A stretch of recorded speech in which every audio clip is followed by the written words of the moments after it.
Carlos Alcaraz might just be the future of tennis. Now, I'm saying all of this while the 2023 Wimbledon is currently taking place. And after watching Alcaraz's first round matchup, I can tell you that he is nothing but dominant. I mean, this guy went out and won in 3 straight sets, and and I do mean none of these sets were even close. Now, let me save you a bit of time by just showing you some of the best highlights of the game right here. But if you really want to know, he won 6-0 in the first set. That's right, the guy couldn't even get a point. And then here comes the second set. Guess what he does? He wins 6-2. And by the third set, Carlos Alcaraz was getting a little bit tired, but that didn't stop him from dominating, as he would go on to win 7-5, winning in 3 straight sets. And this is really good for Carlos, who is currently ranked number 1 in the world. Now, while that might be surprising to some, it shouldn't be surprising to real tennis heads, because this guy has been amazing since making his pro debut back in 2018. And he's from Spain. They're calling him the next Nadal, and that is a massive compliment considering that Nadal is one of the big 3 in tennis. Now, if you don't keep up with men's tennis, let me just fill you in by saying there have been about 3 guys who have dominated the sport for the last 20 years. And when I mean dominated the sport, they have won almost every Grand Slam since the early 2000s, which is just mind-blowing.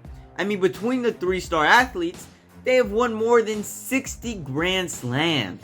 To put that into perspective for you, only 13 Grand Slams have ever been won from guys who weren't named Nadal, Federer, or Djokovic since 2005.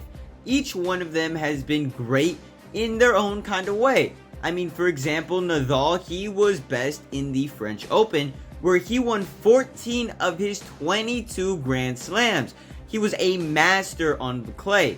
Now, again, like I said, he's been injured for a while, so I don't know if he's going to come back the same. He hasn't officially retired yet, but he is getting up there in age, and it's looking like the end is closer than the beginning for the man. Now, the next guy I want to talk about would have to be Roger Federer, who's a little bit older than the other 2 of the big 3, but Federer in his younger days absolutely dominated. I mean, this man had 20 Grand Slams. I'm pretty sure he was the first one to 20, if I'm not mistaken. And on that road to 20, his greatest event had to be Wimbledon, where he won 8 Grand Slams. Now, of course, he was also pretty good in the Australian Open, where he won 6, but let's be real, Roger Federer performed best at Wimbledon, which is, what's currently happening. And he'd probably still be up there with the guys if he hadn't retired a few years ago. And last, but certainly not least, would have to be Novak Djokovic, who has been on an absolute tear lately. Now, for most of the 3's prime, I want to say that Djokovic was seen as a little bit lesser than. But that's just because he was a little bit younger than the other 2, so he started a little bit later. But with Roger Federer now retired and Nadal out for injury and might not come back the same, this is time for Novak Djokovic to catch up. And when I say catch up, I just mean legacy-wise, because of course, he already has more Grand Slams than the other 2. He's at 23. And I'd say he's gotten most of those from the Australian Open, where he's gotten 10 of his 23 Grand Slams. So, like I said, each of the big 3 are dominant in their own courts. Now, the US Open was pretty much split between those 3. None of them really took over or dominated, but Djokovic was best in the Australian. Nadal was best on clay in the French Open, and I would say that Roger Federer was pretty nice in Wimbledon. Now, like I said, those 3, as amazing as they were, have been dominating for the past 20 years. So it's coming time to where they need to pass the torch.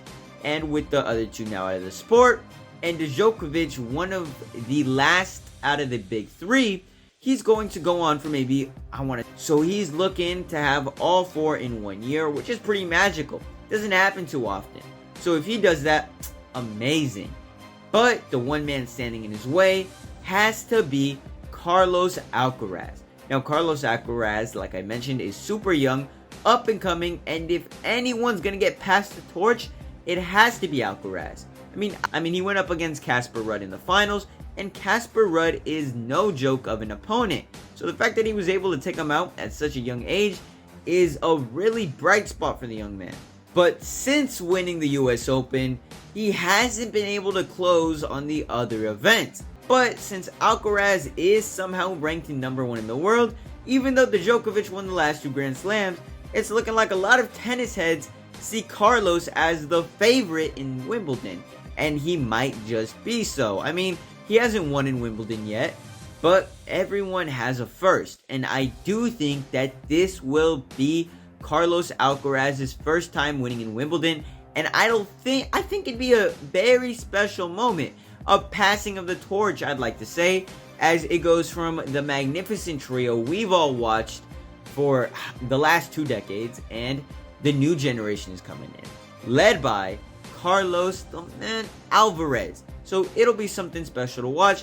If you're not keeping up with tennis, you gotta tune into this, because Carlos Alcaraz is the face of tennis, or at least he will be by 2025, mark my words. Let me tell you, let's make a little prediction here.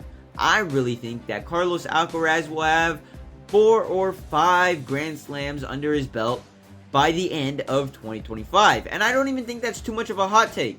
Now, the only thing that stops Carlos Alcaraz from getting there is how dominant Novak Djokovic is going to be over the next few years.